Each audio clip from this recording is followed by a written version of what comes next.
สบายดีเด้อทุกคนมื้อนี้สิพาทุกคนมาเบิ่งเมนูทอดสมใส่ไข่สมนี่แม่นสมปลาเป็นตอนเนาะแล้วก็มาทอดใส่ไข่เมนูแซ่บๆหอมๆกินข้าวยามเช้าแบบนี้ผู้ใดที่ว่ามักกินและอยากลองเฮ็ดกินปะไปเบิ่งนำกันเลยเด้อว่ามีส่วนประกอบแล้วก็วิธีการเฮ็ดแนวใดแด่เดี๋ยวไปเบิ่งพร้อมๆกันเลยเนาะสำหรับส่วนประกอบมื้อนี้เนาะเราก็มีอยู่หลายอย่างอยู่เนาะก็จะมีไข่มีบักเพชรแล้วก็หัวผักบัวผักเทียมแหน่เนาะ และส่วนประกอบหลักๆของเรามื้อนี้ก็คือสมปลาเนาะทุกคนเนาะอันนี้มันสมปลาตอนเด้อสมปลาเป็นโตเนาะโตเราจะเลือกโตบ่ใหญ่ปานใดมื้อนี้เราจะเลือกอยู่ประมาณ2โตเนาะแล้วก็จะมีกระเทียมที่ว่าเราทุบบุๆไว้เนาะแล้วก็จะมีใบผักหอมบัวแดงเราจะซอยเป็นตอนน้อยๆไว้แล้วก็จะมีไข่มื้อนี้เราจะเลือกไข่อยู่ประมาณ2หน่วยเด้อทุกคนเด้อแล้วก็จะประกอบด้วยบักเผ็ดบักพริกเนาะที่ว่าเราหั่นแล้วก็ซอยไว้อันนี้มันเลือกได้ใส่ได้ตามใจมักเนาะผู้ใดที่ว่าบ่กินเผ็ดก็บ่ใส่ก็ได้เนาะทุกคนเนาะ สำหรับส่วนประกอบของเรามื้อนี้ก็จะมีประมาณนี้เนาะเดี๋ยวเราไปเริ่มเฮ็ดกันเลยเด้อแล้วขั้นตอนทำอิฐเนาะก็จะมาข้างหม้อขึ้นก่อนคั่วสมหรือว่าผัดสมนี่เนาะแม่นเราจะใส่น้ำมันใส่น้ำเนาะทุกคนเนาะจะใส่บ่หลาย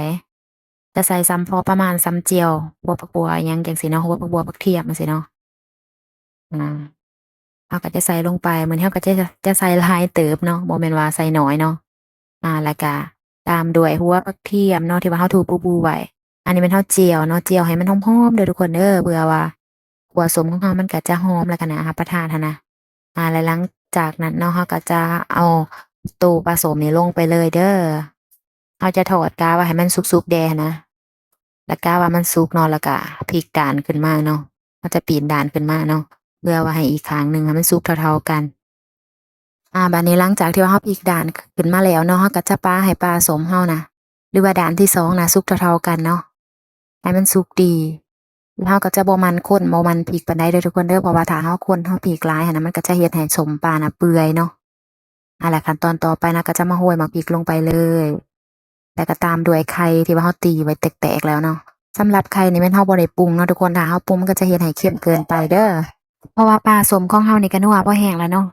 เราจะบ่ได้ใส่อิหยังเพราะว่ามันจะเค็มแล้วก็มีรสส้มนะ มีตั้งแต่ว่าเราคั่วเนาะมันข้นไข่นี่เนาะเพื่อว่าให้มันเข้ากันกับส้มให้เข้ากันกับเนื้อส้มเพราะน้ำนัวในส้มนี่มันจะออกมาใส่ไข่เนาะมันก็จะนัวดีและต่อไปเนาะสิ่งที่ว่าเราจะใส่ก็คือแป้งนัวเด้อทุกคนเด้อแป้งนัวนี่แม่นเราจะใส่ลงไปเนาะเราจะโรยลงไปเล็กๆน้อยๆเนาะเราก็จะบ่ใส่หลายคือกันเนาะก็ถือว่าขั้นตอนการคั่วส้มของเราก็ใกล้จะสำเร็จแล้วเด้อทุกคนเด้อและขั้นตอนสุดท้ายของเราก็บ่ได้มีอิหยังเนาะเราก็จะปาให้มันฝดเล็กๆน้อยๆเนาะกะว่าให้ ทุกสิ่งทุกอย่างหั้นนะมันกลมกล่อมแล้วก็เข้ากันดีเนาะแล้วเราก็ตามด้วยผักหอมเนาะทุกคนเนาะหอมที่ว่าเราซอยไว้แล้วหั้นนะโรยลงไปเลยทุกคนเอ๋ยก็รู้สึกว่าเมนูผัดสมหรือว่าขัวสมของเรานี่ก็น่ารับประทานเด้อทุกคนเด้อกลิ่นของมันก็จะหอมที่ว่าเป็นเอกลักษณ์ของตัวเองผู้ใดที่ว่ายังบ่ทันเคยกินก็ลองเอาไปเฮ็ดกินกันเบิ่งเด้อทุกคนเด้อบอกได้เลยว่าแซ่บอีหลีอีหลอจ้ำกับข้าวเหนียวร้อนๆเนาะทุกคนเนาะแซ่บแท้แซ่บว่าเลยแหละ แล้วเราก็จะขัวไปเนาะจนกว่าว่าใบผักหอมของเราหั้นนะมันจะสุกดีเนาะและสำหรับผู้ใดที่ว่ามักกินแบบแห้งๆหั้นนะก็สามารถขัวไปโดนๆจนกว่ามันจะแห้งดีเนาะทุกคนถ้าผู้ใดที่ว่าบ่มักแห้งปานใดก็ถือว่าสำเร็จแล้วเนาะสำเร็จก็เตรียมตักใส่ถ้วยใส่จานแล้วก็พร้อมเสิร์ฟได้เนาะเอาข้าวเหนียวร้อนๆมาขูดเนาะทุกคนเนาะถือว่าเจริญอาหารแน่นอนเด้อทุกคนเด้อ และสำหรับผู้ใดที่ว่าเข้ามาเบิ่งคลิปวิดีโอนี้เนาะถ้าสนใจก็อย่าลืมกดไลก์กดแชร์แล้วก็กด Subscribe ให้แหน่เด้อทุกคนเด้อเพื่อว่าเป็นกำลังใจในการสร้างคลิปวิดีโอต่อไป